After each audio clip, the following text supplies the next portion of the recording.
กองประชุมแลกเปลี่ยนทดทนบทเรียนเวียกงานจะต่างและก่อสร้างภาคระหว่างคณะจะต่างแขวงบริคำไซสาธารณรัฐประชาธิปไตยปาซาสุลาวและคณะจะต่างแขวงฮาติงสาธารณรัฐสังคมนิยมเวียดนามได้จัดขึ้นอย่างเป็นทางการในวันที่29กรกฎาคม2026นี้อยู่ที่ห้องประชุมโรงแรมดายบางแขวงฮาติง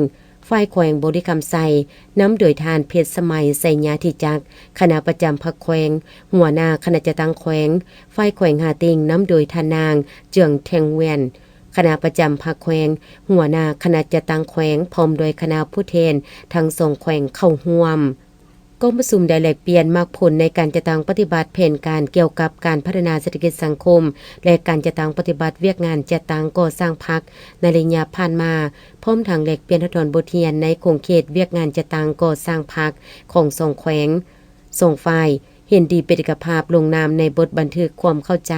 เพื่อเป็นบทอิงรายงานคณะพรรคคันเทิงและเป็นบทอิงให้แก่การพัวพันร่วมมือในการจะตั้งปฏิบัติเวียกงานจะตั้งบรรดาเนื้อในต่อหน้าดังนี้คณะจะตั้งแขวงบริคำไสและคณะจะตั้งแขวงหาติงเห็นดีเป็นเอกภาพเสริมสร้างสายพัวพันร่วมมือแหกเซียวช่วยเหลือซึ่งกันและกันในเวียกงานการเคลื่อนไหวของคณะจะตั้งคันแขวงคณะจะตั้งแขวงหาติงเห็นดีสวยคนครัวบำรุงก่อสร้างพนักงานและฝึกอบรมเวียกงานจะตั้งระยะสั้นให้พนักงานและทกรตามเงื่อนไขในแต่ละปีกองประชุมระหว่างคณะจะตั้งแขวงบริคำไสและคณะจะตั้งแขวงหาติงในแต่ละปีจะได้ผลัดเปลี่ยนกันเป็นเจ้าภาพจัดกองประชุมพบปะแลกเปลี่ยนทดลองบทเรียนของสองแขวงอิงตามเวลาและเงื่อนไขที่เหมาะสมและแจ้งให้กันและกันรับทราบ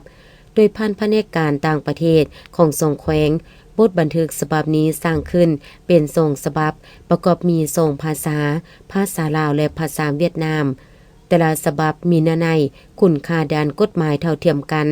แต่ละฝ่ายรักษา1ฉบับพร้อมนี้ยังได้ลงนามเซ็นบทบันทึกร่วมกันฝ่ายแขวงบริคำไสโดยแม่นทานเพชรสมัยไสญาธิจักคณะประจำพรรคแขวงหัวหน้าคณะจะตั้งแขวง